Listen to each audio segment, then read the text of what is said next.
Megan, are you there? It's really important and urgent. Hurry up and answer me. Don't leave me hanging here. I'm sorry, I really don't have time to talk right now. I'm super busy with work and I can't afford any distractions. Busy? What are you talking about? I never see you leave the house. Aren't you just like a full-time housewife or something? You know, cooking, cleaning, taking care of the kids, that kind of stuff. How hard can that be? My brother must be very stressed and miserable to marry a useless wife like you. Hey, you watch your mouth. I've told you a bunch of times already that I work from home. I have a remote job as a web designer, and I have deadlines and projects to finish. And before you ask, yes, my husband and I basically make the same amount of money. We both have successful careers, and we're both very happy with our arrangement. Well, 1, who said I was going to ask? And 2, I really doubt that. I mean, isn't he a manager at some Fortune 500 company or something like that?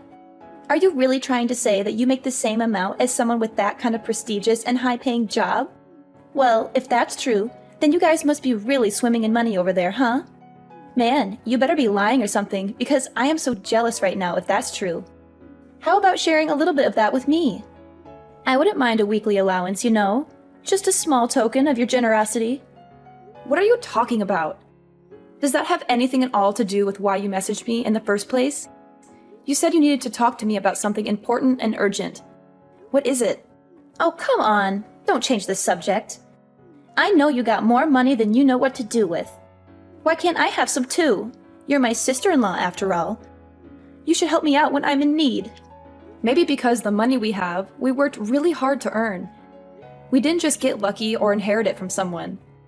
We studied hard, got good grades, went to college, got degrees, applied for jobs, worked our way up the ladder, and saved up for our future. We didn't spend it on frivolous things or waste it on bad habits. We made smart choices and we're proud of them. I mean, I know you had that part-time job for a little bit while you were in high school, but have you ever even had a job after that? That's what I'm saying. That's why I need money, because I don't have a job and I don't want one either. They're boring and stressful and they take up all your time and energy.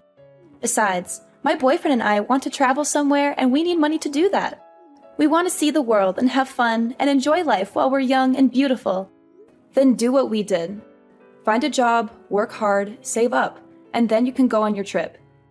That's how most people do it. Are you serious? But that's so lame. I could never do something as uncool as that. Are you calling having a job uncool? It's not that I disagree with you, but I really worry for your future if that's how you think of working. How are you going to support yourself when your boyfriend dumps you or when your parents stop giving you money? Well, duh.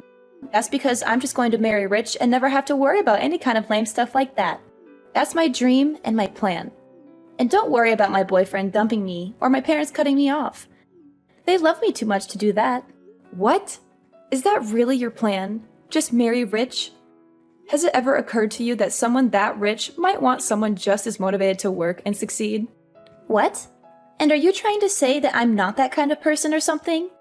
Are you trying to insult me or hurt my feelings? Because if you are, then you're doing a terrible job at it. Well, I know you don't have a job, and I'm pretty sure you never do any kind of housework either, so... And you're cooking. Well, remember what happened last time you tried to make something for the family, right? We all just ended up ordering takeout after one bite. You said you wouldn't bring that up. That's not fair. And remember that healthy dish you tried to make that one time? It was that stew that you just dumped a whole bottle of vinegar and that terrible health powder into? Oh man, that was a classic. But anyways, I guess my point was to say that you probably don't cook much around the house either. You probably just order food or eat out all the time. It wasn't the whole bottle, you know. Besides, we'll just hire a maid for all those kinds of things, so problem solved. Yes, you're very clever. Alright, well, do what you want, I suppose. Anyways, I have to deal with some clients, so I can't text anymore. See ya.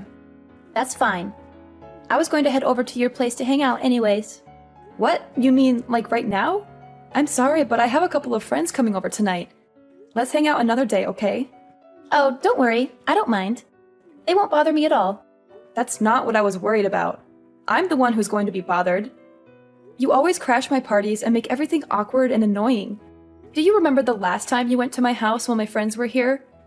You made fun of our hobbies and interests and acted like you're better than us, which caused trouble and drama and ruined the mood for everyone. I already said it'll be fine. See you in a little bit. Flora, where are you right now? Where I am is none of your business. You are my sister-in-law, not my mother. It's not your duty to keep tabs on me and monitor my every move. I don't have time to argue with you. Tell me the truth. Did you sneak into my driveway and take the Ferrari that was parked there for a joyride? I need to know right now. Answer me. What's the big fuss? Why are you freaking out? It's no big deal. My boyfriend and I just thought it would be fun to take it for a little spin, that's all. What? A spin, huh? Yep, the wind and sun just feel amazing. We didn't do anything wrong. We just wanted to have some fun. And where, may I ask, did you get the keys for that car? Well, when I was leaving your place, I saw the key case lying there in a bag, and I just kind of helped myself. I thought you wouldn't mind if I borrowed it for a while. You wouldn't even notice if one was missing. You just rummaged through a bag you found at my place?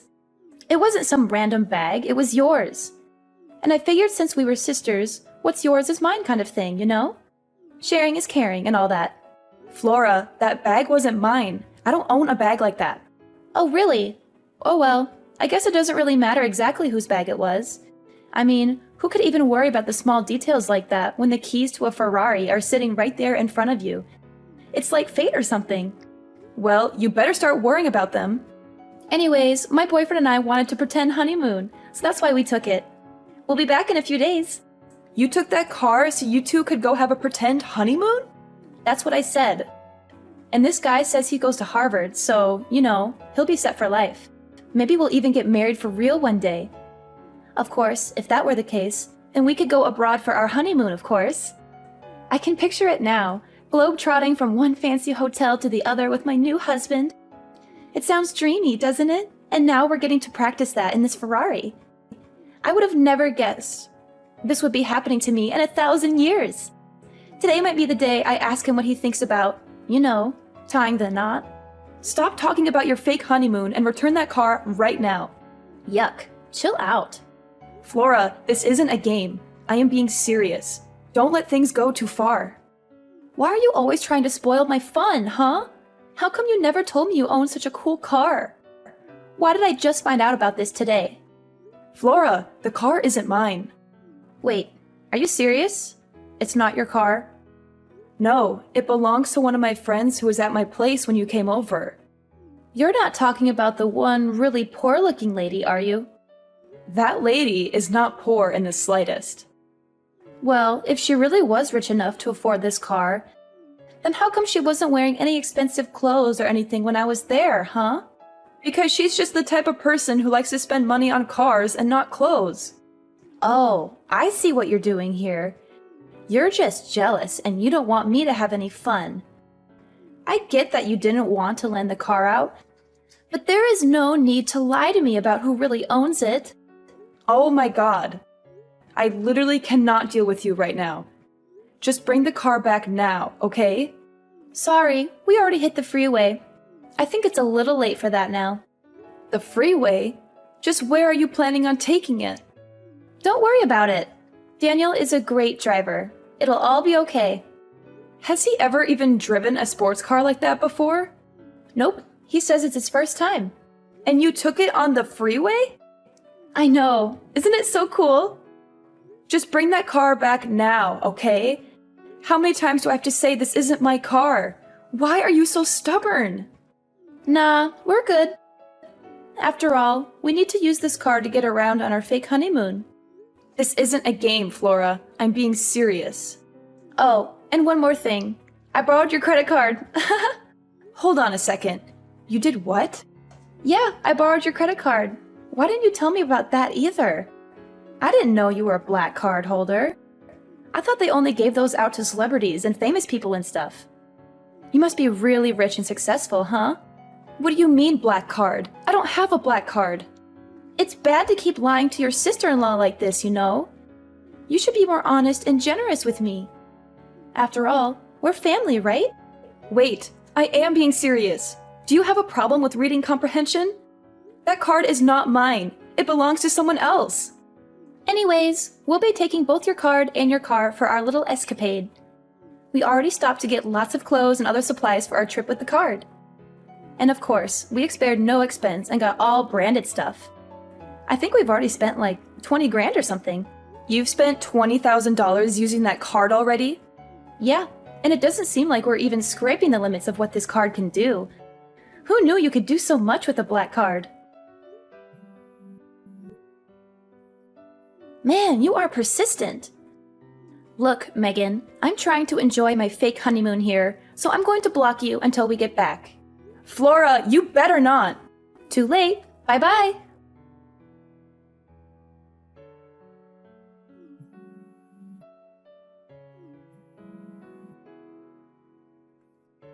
Megan, pick up the phone. It's an emergency. I'm not joking around. I'm being serious. You have to answer me right now. What do you want? I'm busy right now. Can't you leave me alone for once? I can't use your credit card anymore. It stopped working.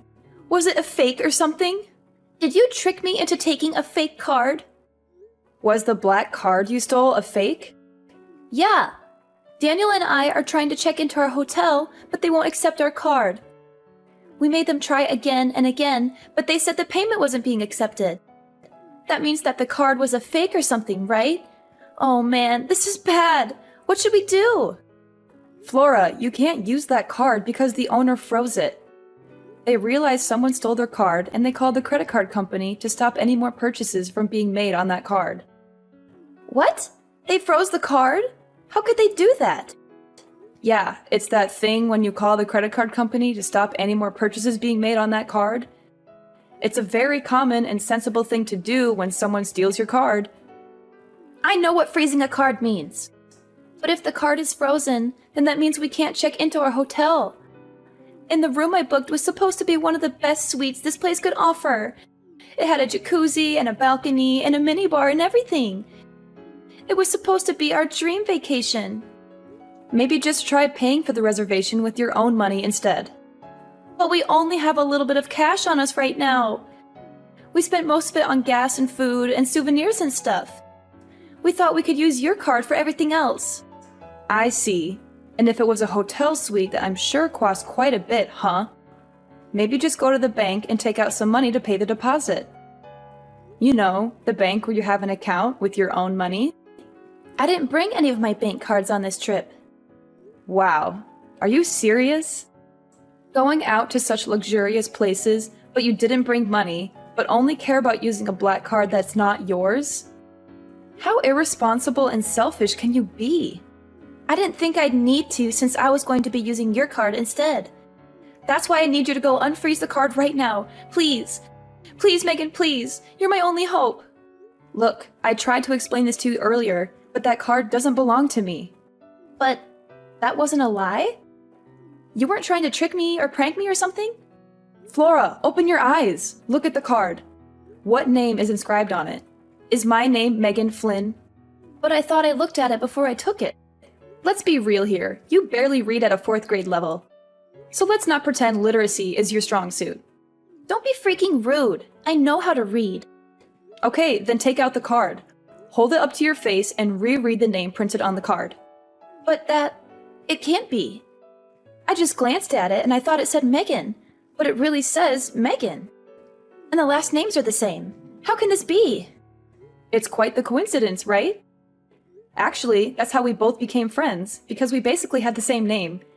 We joked about how if we were a couple, people might have trouble telling us apart on paper. So then who the heck is Megan?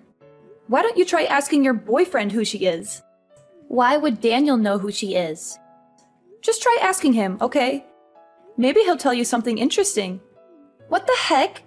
When I asked him about Megan, he took the car keys right out of my hand and ran out the door. He didn't even say anything. He just looked at me with this guilty expression and bolted. He left me here alone with no money and no car and no hotel room. Well, that's too bad. Maybe you should have thought twice before stealing someone else's card and car. And you should have been more careful about who you trust. Hey Flora, Were you able to catch Daniel in the end? Did you find out why he ran away from you like that? Well, you could say that. But the truth is that he just crashed the Ferrari. What do you mean he crashed it? How did that happen? Did he get chased by the cops or something? Right as he was trying to make his getaway, he got carried away, slammed on the pedal, and drove right into the parking lot fence. The front of the car has a little dent, but at least Daniel was totally fine. He didn't get hurt or anything. Do you realize what you've just done? What's the big deal? I just do not get you. I mean, just take it to the mechanic and it'll be fine, right? You're always freaking out over the tiniest stuff. It literally drives me crazy. You can't control my life. Look, I'm glad that your boyfriend was okay? But this is not just some little mistake. This is a huge mess. Besides, have you even figured out just why your boyfriend panicked and tried to run when you asked him about Megan? Oh, actually, now that you mention it, I forgot to in all the excitement. But anyways, can't you just tell me what's up? Why are you being so secretive and mysterious? Daniel is Megan's younger brother. He's a what? I never knew that. How come he never told me? Do you remember that one time, I can't recall exactly when, but there was this dinner party I was going to that you weren't invited to, but snuck in anyways? Well, that's where you first met Daniel, right? What does that have to do with anything? Wait, was that place Daniel's sister's house? Yes, it was. Anyways, maybe you've heard from Daniel, but Megan and him have a pretty strange relationship. So that's probably why he flipped out when you told him that the cards you just borrowed actually belonged to his older sister, Megan. So that means that the car also belongs to Megan? Yes, that's what I've been trying to tell you. The car and the card are both hers. Come again? Okay, I'll try to explain everything from the top one more time. Neither the Ferrari you were driving nor the black credit card you were using belong to me. Both of those things that I just listed above belong to Megan. Wait, so then her own little brother doesn't even know what kind of car she drives? Well, she just picked up the car about 3 days ago or something. I'm not sure Daniel ever knew she owned it to begin with. At least that's what Megan is telling me right now. Megan is there with you? Yup. And is she mad at all? I would describe her as very mad, actually. And after using her card to buy $20,000 worth of crap, on top of all the fees you'll have to pay to take the car into a specialist who deals with imported cars, you're probably looking at about $100,000 in damages, at least. $100,000? And that would be the low end of how much you might owe at the end of this. That is why Megan has just been furious since this morning, really. I mean, who knows what she'll do to you both when you get back. Honestly, she's had a pretty scary face all day. It's starting to creep me out. I'd be worried. It's that bad, huh? Seems that way, yes. And one more thing. What else could you possibly have after all that? Well, we got a call from the hotel you two were just trying to check in at. The hotel called you? What did they want to talk about? Well, Megan's husband actually manages a resort company, and it turns out he's pretty close with the owner of that hotel. So he got a call right away when someone using his wife's card showed up. Wait, what are you getting at? What are you going to say next? I'm getting there. Anyways, I guess the police showed up to the hotel to ask about who this person with his wife's card was, and was asking Megan's husband if they wanted to pursue any legal action. I mean, I won't lie, she's not a lady you want as your enemy. Anyways, on that note, I gotta go. See ya. After dealing with the crashed car, Flora and Daniel finally came back home, both looking like dead men walking. They were exhausted, scared, and ashamed of what they had done. Megan was, of course, waiting for them in a swiveling chair we have, just so she could turn around dramatically to greet them as the two of them got on their knees to beg for her forgiveness. She had a cold and stern look on her face as she took out an envelope from her breast pocket and handed it to them. Inside was an invoice for $70,000. Listed there were, of course, the goods purchased with her stolen card, as well as the estimated cost for the Ferrari repairs. Towards the end of the items, however, was also listed the repairs on the hotel parking lot's fence, which was destroyed in the accident, as well as a hefty fine for reckless driving. Megan told them they should both be grateful that she didn't call the police on them or sue them for damages. She said she was being generous and merciful by giving them a chance to pay her back. Now, Flora is working at one of Megan's husband's resorts. She has to do all kinds of menial and humiliating tasks, such as cleaning toilets, scrubbing floors, and serving rude guests. Meanwhile, Daniel had to drop out of college and find a job at a company owned by a friend of Megan's. He has to work long hours in a cubicle, doing boring and tedious paperwork. He also has to endure the constant mockery and harassment of his boss and coworkers, who know he is there only because of Megan's influence.